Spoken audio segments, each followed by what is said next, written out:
paz do Senhor, meus irmãos. A agenda de leitura de sexta-feira, 31 de dezembro de 2021, tem como título: João apresenta o Verbo encarnado.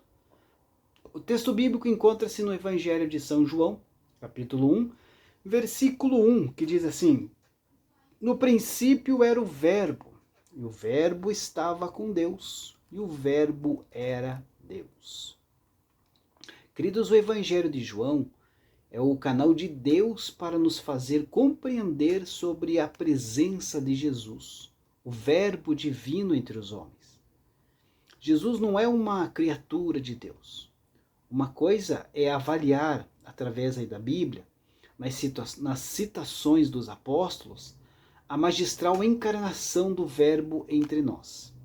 Outra é poder, na mesma Bíblia, ouvir aí Jesus falando com seus próprios lábios, identificando-se como aquele que sempre foi, sempre é e sempre será o Filho glorificado, que mesmo tendo aí deixado a glória momentânea, providencialmente retornou com honras. De forma clara, vemos isso aí na oração sacerdotal, quando Jesus mesmo confirma a sua existência eterna, pois ele disse: antes que houvesse o mundo, lá em João 17,5. Enquanto que os outros três evangelhos iniciam-se falando aí sobre o nascimento de Jesus, João, indo muito mais adiante, mais distante, melhor dizendo, revela sua existência antes da criação. Como ele disse, no princípio era o Verbo, e o Verbo estava com Deus, e o Verbo era Deus. Refere-se a um tempo a que chama de princípio, que em consonância com Gênesis 1:1 também revela um tempo ocorrido antes da obra criadora de Deus.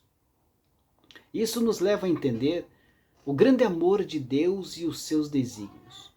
Podemos saber que Deus não se assentou no vazio de uma terra sem forma para comandar o nada, mas planejou a sua obra e a estabeleceu para fazer o homem coroa de sua criação, e que nisto sentiu prazer e deleite.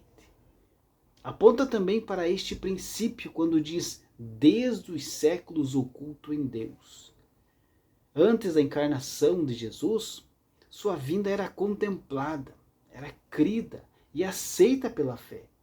Isaías disse que o povo que andava em trevas, ou seja, os perdidos, viu uma grande luz. Isaías 9:2. Se admitimos que Jesus também estava no princípio e que é feitor de todas as coisas, admitimos também que é poderoso pela e entre as obras que fez.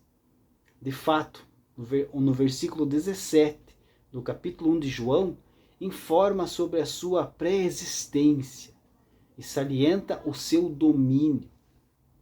Isto está claramente confirmado em Hebreus capítulo 1, versículo 2 e 3, onde o desconhecido escritor aborda também, além da revelação que nele consiste, a excelência do seu nome e sua superioridade entre os anjos. Prossigamos então sem temor, depois de termos entendido a grandeza de Deus e de como se revelou através do seu Filho que se encarnou, favorecendo-nos em nossa salvação. Deus abençoe a sua vida. Uma ótima sexta-feira a todos.